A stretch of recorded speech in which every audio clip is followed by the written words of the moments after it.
مالک اللہ، میرا رازق اللہ، میرا محافظ اللہ، میرا مددگار اللہ، میرا پشت پناہ اللہ، میرا دوست اللہ۔ یہ دوستی ہے اللہ کی جو لب لباب ہے، حاصل ہے ایمان کا، اسی کا نام ولایت ہے۔ اولیاء اللہ کے سروں پر سینگ نہیں ہوتے، جس کے دل میں ایمان راسخ ہو چکا ہو وہی اللہ کا ولی ہے، جسے اللہ پر یقین ہو چکا ہے وہی اللہ کا ولی ہے، جسے یقین ہے اللہ میرے ساتھ ہے، میرا مددگار، میرا پشت پناہ، میرا ساتھی، میرا دوست، میرا محبوب، میرا محب۔ اللہ اہل ایمان سے محبت کرتا ہے۔ واللہ یحب الصادقین، ان اللہ یحب الذین یقاتلون فی سبیلہ صفا کانہم بنیان مرصوص۔ اللہ محبت کرنے والا، اہل ایمان محبوب، اور اہل ایمان محبت کرنے والے اللہ محبوب۔ والذین آمنوا اشد حبا للہ۔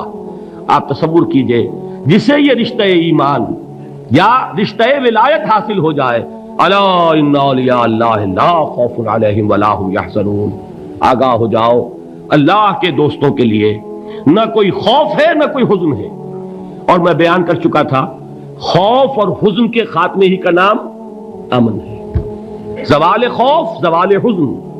یہ خوف اور حزن کیوں آتے ہیں بار بار؟ اللہ تخافوا ولا تحزنوا، دونوں آ گئے۔ الا ان اولیاء اللہ لا خوف علیہم ولا هم یحزنون، پھر وہی دو۔ وہ کیوں ہے؟ خوف ہوتا ہے کسی مستقبل کی بات کا، یہ نہ ہو جائے، وہ نہ ہو جائے، یہ نقصان نہ پہنچ جائے، یہ تکلیف نہ ہو، یہ غضب نہ آ جائے، خوف ہے مستقبل سے۔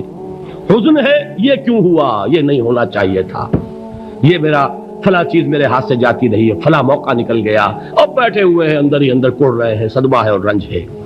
اور جو اللہ پر ایمان رکھتا ہے وہ جانتا ہے ما اصاب من مصیبت فی الارض ولا فی انفسکم الا فی کتاب من قبل ان نبرأها ان ذلک علی اللہ یسیر لکی لا تعصوا علی ما فاتکم ولا تفرحوا بما آتاکم واللہ لا یحب کل مختال فخور۔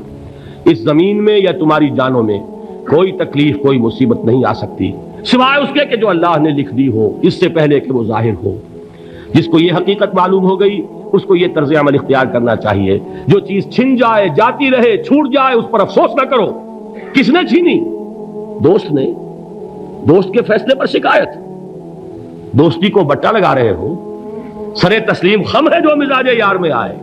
اگر دوستی ہے تو پھر تو تمہیں گردن جھکانی چاہیے کہ ہر چے ساقی ماریخت عین الطافست، جو بھی میرا ساقی میرے پیالے میں ڈال دے اس کا کرم ہے، جو اس کی طرف سے آئے اس پر کوئی رنج نہیں، کوئی صدمہ نہیں، کوئی غم نہیں، کوئی شکایت نہیں، کوئی شکوہ نہیں، اور جو ہوگا وہ اس کے اذن کے بغیر نہیں ہوگا، اور اس کا اذن ہوگا تو یقیناً میرے لیے خیر ہی خیر ہے، چاہے وہ ناگوار شے ہو، بظاہر مجھے اچھی نہ لگ رہی ہو، میری شارٹ سائٹڈنس میں مجھے وہ نظر آ رہی ہے کہ میرے لیے بری ہے، لیکن قرآن نے کہا ہے عسیٰ ان تکرہوا شیئا وہو خیر لکم وعسیٰ ان تحبوا شیئا وہو شر لکم واللہ یعلم وانتم لا تعلمون۔ ہو سکتا ہے تم کسی چیز کو ناپسند کرو، درحال ہے کہ اسی میں تمہارا خیر ہو، اور ہو سکتا ہے تم کسی چیز کو پسند کرو، درحال ہے کہ اس میں تمہارا شر ہو۔ اللہ جانتا ہے، تم نہیں جانتے۔ جب مجھے یہ بات معلوم ہو گئی میں نے اپنا معاملہ اللہ کے حوالے کیا۔ سپردم بے تو مایا خیشرا تو دانی حساب کم و بیشرا، اے رب جو تو چاہتا ہے وہ ہو، تیرے علم میں جو شے میرے لیے خیر ہے وہ ہو جائے، میری کوئی پسند نہیں، میری کوئی چاہت نہیں۔ یہ ہے راضی برضائے رب۔ اکبر الہآبادی نے اسے کہا ہے رضائے حق پہ راضی رہ۔ یہ حرف آرزو کیسا؟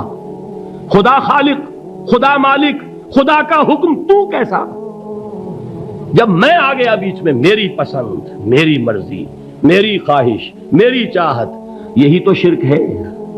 ما شاء اللہ کان وما لم یشاء لم یکن، جو اللہ نے چاہا وہ ہوا، جو اس نے نہیں چاہا نہیں ہوا، اختیار اس کا ہے، میرا تو نہیں۔ رضائے حق پہ راضی رہے، یہ حرف آرزو کیسا؟